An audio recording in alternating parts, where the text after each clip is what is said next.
BJP. ഭാരതത്തിലെ ജനങ്ങൾ നെഞ്ചിലേറ്റിയെന്ന പ്രധാനമന്ത്രി നരേന്ദ്രമോദി പറഞ്ഞു. ജനസംഘത്തിന്റെ കാലം മുതൽ പുതിയ രാഷ്ട്രീയ സംസ്കാരം വളർത്താനാണ് ബി.ജെ.പി. ശ്രമിക്കുന്നത്. ഇന്നത്തെ ചെറുപ്പക്കാർ 2047 വികസിത ഭാരതത്തിൽ ജീവിക്കേണ്ടവരാണെന്നും പ്രധാനമന്ത്രി കൂട്ടിച്ചേർത്തു. ബി.ജെ.പി. അംഗത്വ വിതരണ ക്യാമ്പിന്റെ ദേശീയതല ഉദ്ഘാടനം നിർവഹിച്ച് സംസാരിക്കുകയായിരുന്നു അദ്ദേഹം. വിവരങ്ങളുമായി എസ് നന്ദഗോപൻ ചേരുന്നുണ്ട്. നന്ദൻ, ഈ ബി.ജെ.പി. ദേശീയ ക്യാമ്പയിന് ഡൽഹിയിൽ തുടക്കമായി. എന്തൊക്കെ കാര്യങ്ങളാണ് പ്രധാനമന്ത്രി ഇതിനോടനുബന്ധിച്ച് പറഞ്ഞത്? ലക്ഷ്മി, ലോകത്തിലെ ഏറ്റവും വലിയ രാഷ്ട്രീയ കക്ഷിയായ ബി.ജെ.പിയുടെ മെമ്പർഷിപ്പ് ക്യാമ്പയിനാണ് ഇന്ന് തുടക്കം കുറിച്ചിരിക്കുന്നത്. പ്രധാനമന്ത്രി നരേന്ദ്രമോദി ബി.ജെ.പിയുടെ ദേശീയ അധ്യക്ഷൻ JP നദ്ദയിൽ നിന്നും അംഗത്വം പുതുക്കി ഈ ക്യാമ്പയിൻ ഉദ്ഘാടനം ചെയ്തു.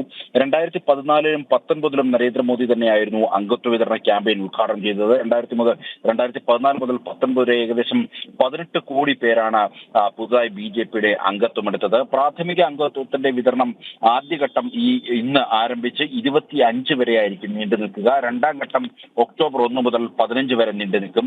ഒക്ടോബർ 16 മുതൽ 31 വരെ സജീവ അംഗത്വ ക്യാമ്പയിൻ നടക്കുമെന്നുള്ളതാണ് ഇപ്പോൾ അറിയിച്ചിരിക്കുന്നത്. നവംബർ 1 മുതൽ 10 വരെ പ്രാഥമിക സജീവ അംഗത്വ രജിസ്റ്റർ തയ്യാറാക്കുക എന്നുള്ളതാണ് ലക്ഷ്യം വെച്ചിരിക്കുന്നത്. ഒരു മൊബൈൽ നമ്പർ നൽകിയിട്ടുണ്ട്. ആ മൊബൈൽ നമ്പറിലേക്ക് മിസ് കോൾ അടിക്കുന്ന പക്ഷം ഈ ബി.ജെ.പി. അംഗത്വം പുതുക്കിയെടുക്കാവുന്നതാണ്. അതേപോലെ തന്നെ നമോ ആപ്പ് വഴിയും QR കോഡ് സ്കാൻ ചെയ്തും പാർട്ടി വെബ്സൈറ്റിലൂടെയും അംഗങ്ങളാകാമെന്നുള്ളതാണ്. രാജ്യത്തെ ഏത് പൗരനും ബി.ജെ.പിയിൽ ചേർന്ന് പ്രവർത്തിക്കുവാനും രാജ്യത്തിന്റെ വികസനത്തിന് സംഭാവന നൽകുവാനുമുള്ള അവസരമാണ് ഇപ്പോൾ കൈവന്നിരിക്കുന്നതെന്നാണ് പ്രധാനമന്ത്രി നരേന്ദ്രമോദി കൂട്ടിച്ചേർത്തിരിക്കുന്നത്. 2047 ഭാരതത്തെ സമ്പൂർണ്ണ വികസിത രാഷ്ട്രമാക്കി മാറ്റുന്നതിനുള്ള ബി.ജെ.പിയുടെ ആശയങ്ങൾ അത് താഴെത്തട്ടിലേക്ക് പങ്കുവെക്കുവാൻ യുവജനങ്ങൾ കൂടുതലായി കടന്നു വരണം. 18 വയസ്സ് മുതൽ 25 വയസ്സ് വരെയുള്ള യുവജനങ്ങൾ കൂടുതലായി കടന്നു വരണമെന്നുള്ള ആശയമാണ് പ്രധാനമന്ത്രി മുൻപോട്ട് വെച്ചത്. പ്രത്യേകിച്ച് 2047 അല്ലെങ്കിൽ ഒരു വികസിത രാജ്യത്തിന്റെ എല്ലാ സ്വാതന്ത്ര്യങ്ങളും എല്ലാ നന്മകളും അനുഭവിക്കാൻ പോകുന്നത് ഇപ്പോൾ ഈ 18 മുതൽ 20 വയസ്സ് വരെയുള്ള ചെറുപ്പക്കാരായിരിക്കും.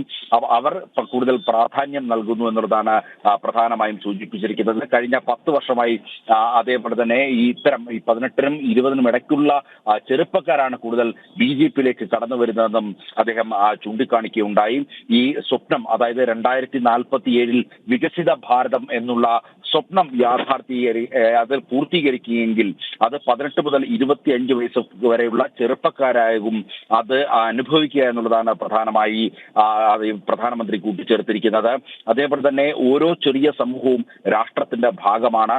ബി.ജെ.പിയുടെ ലക്ഷ്യം കേവലം രാഷ്ട്രീയം മാത്രമല്ല, അല്ലെങ്കിൽ രാഷ്ട്രത്തിന്റെ ഭരണം മാത്രമല്ല എന്നുള്ളതാണ് പ്രധാനമന്ത്രി സൂചിപ്പിച്ചത്. പകരം സകല ജനങ്ങളുടെയും താഴെത്തട്ടിൽ മുതൽ അങ്ങ് മേൽത്തട്ടിലുള്ള മുഴുവൻ ജനങ്ങളുടെയും സർവ വികസനമാണ് താൻ സ്വപ്നം കാണുന്നത്. അല്ലെങ്കിൽ അത്തരം ഒരു സ്വപ്നവുമായാണ് ഭാരതം മുന്നോട്ട് പോകുന്നതെന്നാണ് പ്രധാനമന്ത്രി സൂചിപ്പിച്ചത്.